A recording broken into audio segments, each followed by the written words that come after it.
भंडारा जिल्ह्यामध्ये वाढत्या उन्हाचा फटका दूध उत्पादक शेतकऱ्यांना बसलाय। जिल्ह्यामध्ये तापमानाचा पारा 42 अंश सेल्सिअस पार गेलाय। तापमानामुळे हिरवा चारा मिळत नसल्याने जनावरांना खुराक सुद्धा मिळत नाहीये, त्यामुळे दूध उत्पादनामध्ये 50% घट झाली आहे।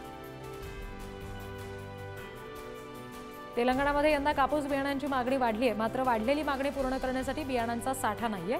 मागणीच्या तुलनेमध्ये केवळ निम्म्या बियाणांचा पुरवठा असलेल्याचा उद्योगांचा दावा आता केला जातो। बोगस बियाणांचा शिरकाव त्यामुळे बाजारात होण्याची भीती आहे।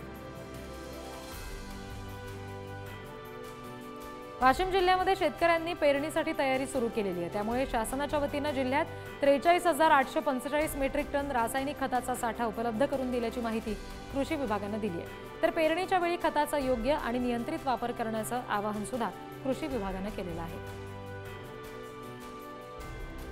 लातूरमध्ये सोयाबीन उत्पादन लक्षात घेता वखार महामंडळाचा सोयाबीन साठवणूक क्लस्टर तयार केला जात आहे। या क्लस्टरमध्येच आधुनिक साठवणूक प्रकल्प सुद्धा उभारला जाणार आहे। यंदा जिल्ह्यामध्ये मोठ्या प्रमाणात सोयाबीन खरेदी करण्यात आल्यामुळे साठवणुकीचं नियोजन करण्यात येत आहे। देशातील बाजारामध्ये तुरीची आवक कमी आहे, उत्पादन सुद्धा कमी आहे, मात्र वाढती आयात आणि इतर कडधान्यांचा कमी असलेला दर सध्या मिळताना दिसतोय। सध्या बाजारात तुरीचा दर प्रति क्विंटल सरासरी 6,900 ते 7,300 रुपयाच्या दरम्यान आहे। ऊस गाळप कमी झालं आणि साखर उतारात सुद्धा कमी मिळालाय, त्यामुळे चालू हंगामात देशातील साखर उत्पादन 18% घटलेलं आहे। चालू हंगामातील उत्पादन आतापर्यंत 257 लाख टनांवर पोहोचलेलं आहे, तर साखर उतारा फक्त 9.30% मिळाला आहे। यंदा द्राक्षांची निर्यात जवळपास 1,000 मेट्रिक टनानं घटली आहे, मात्र निर्यात घटली असली तरी दरात वाढ झाली आहे, त्यामुळे परकीय चलनात सुद्धा वाढ झाली। यंदा 10,156 शेतकऱ्यांनी निर्यातीसाठी नोंद केली होती आणि त्यातून 18,204 मेट्रिक टन द्राक्षांची निर्यात करण्यात आली आहे।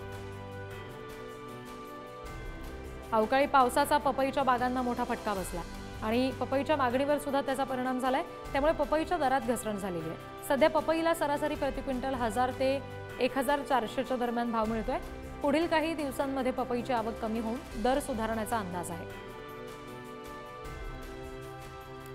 बाजारामध्ये सध्या लिंबाच्या दरात चढ उतार सुरू आहे। वादळी वाऱ्यासह झालेल्या अवकाळी पावसामुळे लिंबू बागांचं मोठं नुकसान झालंय आणि लिंबाच्या दरात मात्र घसरण झाली होती। कालपासून पुन्हा एकदा लिंबाच्या दरात आता सुधारणा होताना दिसते।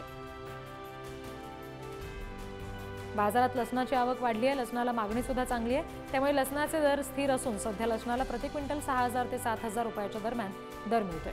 पुढील काही आठवड्यांमध्ये बाजारातील लसणाची आवक कमी होऊन दरामध्ये सुधारणा होण्याचा अंदाज आहे। राज्यामध्ये एकूण 1,30,650 क्विंटल कांदा आवक झालेली आहे, ज्यामध्ये 18,836 क्विंटल लाल कांदा, 12,610 क्विंटल लोकल कांदा आणि 2,800 क्विंटल पांढरा कांदा उपलब्ध आहे। लाल कांद्याला सोलापूर बाजारामध्ये सरासरी 900 रुपयाचा दर मिळतोय। जालन्याच्या बाजारामध्ये शाळू ज्वारीची आवक मोठ्या प्रमाणात झाली आहे। बाजारात ज्वारीला 1,950 तर सरासरी 2,550 रुपयांचा प्रति क्विंटल दर मिळालाय, त्यामुळे ज्वारीची आवक वाढलेली आहे।